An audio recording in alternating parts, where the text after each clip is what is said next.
Good morning students. आज हम करेंगे चैप्टर 10 विशेषण। आपने संज्ञा की, सर्वनाम की। विशेषण होता है संज्ञा और सर्वनाम की विशेषता बताने वाले शब्द।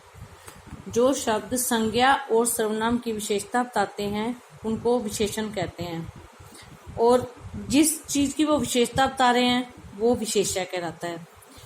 सर्वनाम, संज्ञा तथा सर्वनाम शब्दों की विशेषता बताने वाले विशेषण कहलाते हैं, और वहीं वे संज्ञा और सर्वनाम जिनकी विशेषता बताई जा रही है वो विशेष्य कहलाते हैं।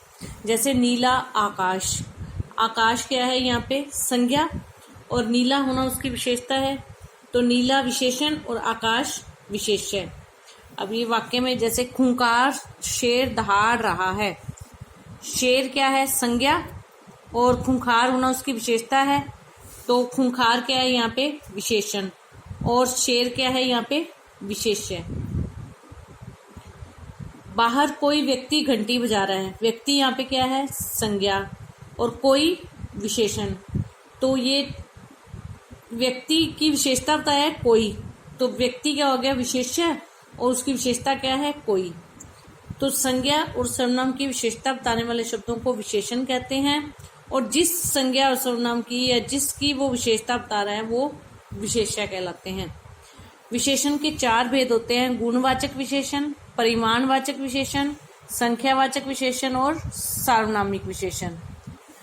गुणवाचक विशेषण, परिमाणवाचक विशेषण, संख्यावाचक विशेषण और सार्वनामिक विशेषण। सबसे पहले गुणवाचक विशेषण। गुण मतलब क्वालिटी। वो अच्छी भी हो सकती है, बुरी भी हो सकती है। यानी जितने भी आकार, प्रकार, गुण, दोष, रंग, रूप, स्वभाव आदि की विशेषताएं होती हैं वो गुणवाचक विशेषण में आती है। आकार, प्रकार मतलब शेप। कोई चीज गोल है, कोई चीज चौरस है, कोई चीज लंबी है, तो वो उसका आकार प्रकार हो गया। गुण दोष उसकी अच्छाइयां और उसकी बुराइयां। रंग रूप काली है, नीली है, पीली है, जैसे भी है। और स्वभाव, ये क्या कहलाते हैं? गुणवाचक विशेषण।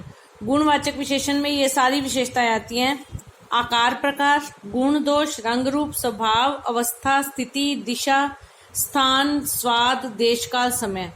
अब आकार प्रकार में उसका आकार कैसा है वो आ गया। गुण में वो परोपकारी है, शक्तिशाली है, पवित्र है, उदार है, बुद्धिमान है, चतुर है, दयालु है। दोष में वो शैतान है, आलसी है, कठोर है, दुष्ट है, नीच है, बुरा है, क्रोधी है, पापी है। ठीक है। रंग रूप में गोरा है, काला है, पीला है, नीला है, सफेद है, नीला, जो भी। स्वभाव में क्रोधी स्वभाव का है, चालाक है, धीर है, गंभीर है, तो स्वभाव संबंधी विशेषता आ जाएंगी। अवस्था में वो बच्चा है, बूढ़ा है, ग्रामीण है, शहरी है, रोगी है, वो अवस्था आ जाएगी। तो ये सारी जो स्थितियां हैं ये किस में आती हैं? गुणवाचक विशेषण में। वो पूर्वी दिल्ली में रहता है। दिल्ली की विशेषता क्या होगी? पूर्वी। पश्चिमी, उत्तरी, दक्षिणी, दिशा संबंधी। स्थान विदेशी, देशी, जापानी, ग्रामीण। स्वाद, ये आम मीठा है, ये आम खट्टा है, तो ये खट्टा होना, मीठा होना, कड़वा होना, तीखा होना, ये सारी। देश काल, भारतीय, मद्रासी, आधुनिक समय, ये सारी चीजें किस में आएंगी? गुणवाचक विशेषण में। तो गुणवाचक विशेषण में अवस्था, गुण, दोष, स्थान, रंग, रूप, आकार, प्रकार, ये सारी चीजें आती हैं। दूसरा है परिमाणवाचक विशेषण। परिमाण का मतलब होता है नापना, तोलना। किसी भी चीज को नापने तोलने की जो इकाई होती है वो उसका परिमाण कहलाती है। जो विशेषण शब्द संज्ञा शब्दों के परिमाण संबंधी विशेषता का बोध कराते हैं वे परिमाणवाचक विशेषण कहलाते हैं। परिमाण मतलब नाप तोल। जैसे अनाज जो होता है वो किलो में नापा जाता है। 2 किलो चावल, 1 किलो दाल, 5 किलो गेहूं। और जो ऑयल होता है, तेल होता है, लिक्विड दूध होता है, उनको लीटर में नापते हैं। 3 लीटर दूध, 2 लीटर तेल। कपड़ा जो होता है उसको मीटर में नापते हैं। 1 मीटर कपड़ा, 5 मीटर कपड़ा। ठीक है। और अलग अलग चीजों की नापने जो दूरी होती है उसको किलोमीटर में नापते हैं, मीटर और किलोमीटर में। तो अलग अलग चीजों को नापने की अलग अलग इकाइयां होती हैं, उसी को परिमाणवाचक विशेषण कहते हैं। जैसे 5 किलो गेहूं ले आओ। ठीक है, तो ये गेहूं की क्या विशेषता है? 5 किलो। उसकी क्वांटिटी बताइए, क्वांटिटी संबंधी विशेषता। तो नाप तोल संबंधी विशेषता बताइए कि वो परिमाणवाचक विशेषण कहलाते हैं। इसके भी दो भेद होते हैं आगे, निश्चित परिमाणवाचक और अनिश्चित परिमाणवाचक। निश्चित परिमाणवाचक जैसा कि इसके नाम से स्पष्ट है, जिसमें किसी भी वस्तु का निश्चित परिमाण दिया होता है। 5 किलो गेहूं ले आओ, 2 किलो चावल ले आओ, 1 लीटर दूध ले आओ। अनिश्चित परिमाणवाचक में क्वांटिटी नहीं दी होती, थोड़ा कम ज्यादा इस तरह से दिया होता है, तो वो क्या है? अनिश्चित परिमाणवाचक विशेषण। नेक्स्ट है संख्यावाचक विशेषण। परिमाणवाचक विशेषण में नापतोल संबंधी विशेषता होती है, संख्यावाचक में संख्या संबंधी विशेषता होती है। इसमें काउंटेबल नाउन आती हैं और उसमें अनकाउंटेबल आती हैं। जैसे हम ये नहीं कह सकते कि 4 चीनी ले आओ, चीनी को हम किलो में कहेंगे 4 किलो चीनी ले आओ, लेकिन जिन चीजों को हम काउंट कर सकते हैं उनको संख्यावाचक विशेषण में लेके आते हैं। जैसे 4 पेंसिलें ले आओ, 2 टॉफियां दे दो, 2 चॉकलेट ले आओ।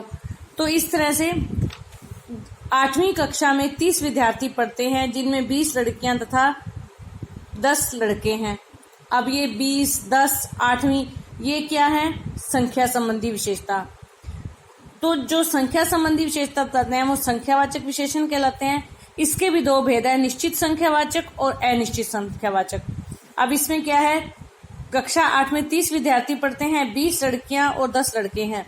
कुछ लड़के पुस्तकें पढ़ रहे हैं, अब कुछ ये अनिश्चित संख्यावाचक हो गया। 20 लड़कियां तथा 10 लड़के हैं, वो निश्चित संख्यावाचक हो गया। तो परिमाणवाचक की तरह इसमें भी दो भेद होते हैं, निश्चित संख्यावाचक और अनिश्चित संख्यावाचक। परिमाणवाचक में और संख्यावाचक में फर्क क्या है? परिमाणवाचक में नापतोल दिया होगा, साथ में किलो, किलोमीटर, लीटर, मीटर, नापने की इकाई दी होगी। लेकिन संख्यावाचक में संख्या दी होगी। 2 सेब दे दो, अगर 2 किलो सेब दे दो तो वो परिमाणवाचक होगा, 2 सेब दे दो तो वो क्या होगा? संख्यावाचक में होगा। तो ये संख्यावाचक और परिमाण में ये फर्क होता है। दोनों के दो भेद होते हैं, निश्चित परिमाणवाचक, अनिश्चित परिमाणवाचक, निश्चित संख्यावाचक, अनिश्चित संख्यावाचक। चौथा भेद इसका हम कल करेंगे, बुक वर्क, और चौथा भेद हम कल करेंगे। धन्यवाद।